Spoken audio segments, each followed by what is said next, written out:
Hoje a gente vai receber o médico geriatra Alexandre Brito para falar de mitos e verdades sobre a sexualidade dos idosos. Mas antes de conversar com o doutor Alexandre, que já está aqui com a gente, deixa eu mostrar o que nós recebemos aqui, do Claudean.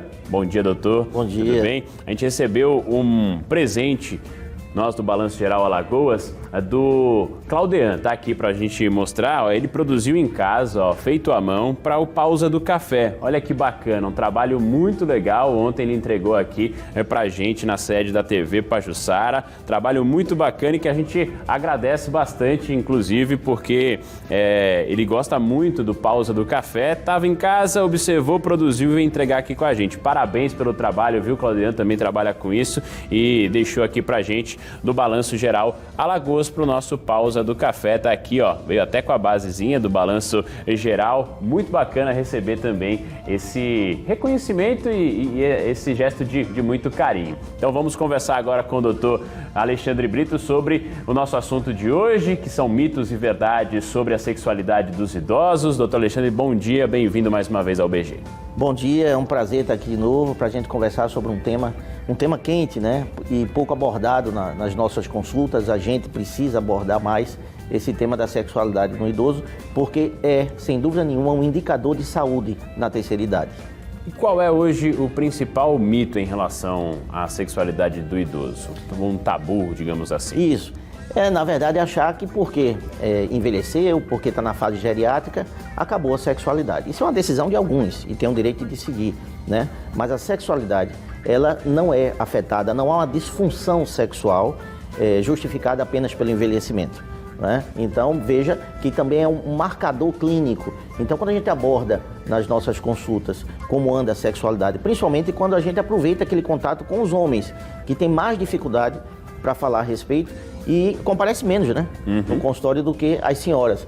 Então, a gente aproveita esse contato porque há uma disfunção sexual, uma disfunção erétil, por exemplo, ela pode ser um sinal clínico de uma patologia, ou que ele não sabe que tem, ou que tem e está mal controlada. Exemplo, diabetes, a neuropatia diabética, que a gente já falou tanto aqui, que acomete muitas pernas, aquela dormência, aquele formigamento, o risco de amputação, ela é uma das principais causas de déficit de ereção.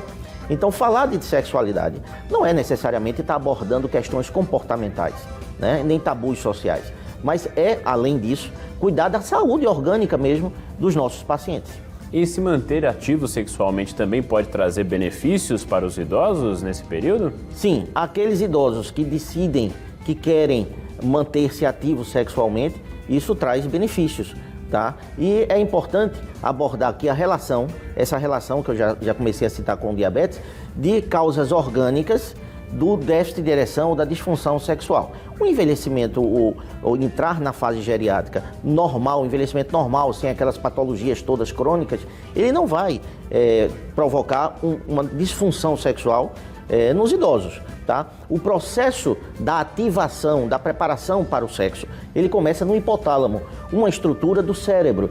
Então, daí essa conexão com os órgãos genitais se dá e prepara-se os órgãos genitais para o ato. Isso no homem e na mulher. Então, um outro exemplo, que chama muita atenção nossa, é a doença coronariana. O idoso pode ter um entupimento coronariano, ter uma doença coronariana silenciosa, o que é muito frequente, e a primeira manifestação da doença coronariana ser um déficit de ereção. Então perceba que é importante a gente usar esse indicador de saúde que é a sexualidade, a gente abordar como é que anda a vida sexual nos nossos idosos. A gente está falando bastante sobre essa parte da disfunção que pode trazer esse alerta sobre outros problemas de saúde. E na mulher, doutor, na idosa, também tem alguns sinais que podem mostrar que há um indicativo de outras patologias? Pode, a questão da libido, né? E esse processo de um déficit considerável da libido, principalmente depois de 5, 10 anos pós-menopausa. Eu digo isso porque na menopausa a gente sabe que há uma diminuição dos hormônios femininos e em boa parte das mulheres, não em todas, isso repercute, né, na libido, no desejo, a esse decréscimo. Porém, em fases mais tardias, se há uma queda da libido acentuada, a gente precisa ver principalmente como é que anda a parte hormonal dessa idosa. Não só são os hormônios ovarianos, né? Tireoide, os hormônios tireoidianos afetam na disposição, na libido, no desempenho sexual, hormônios da hipófise como a prolactina e assim por diante. Então, a gente precisa ter esse acompanhamento amplo.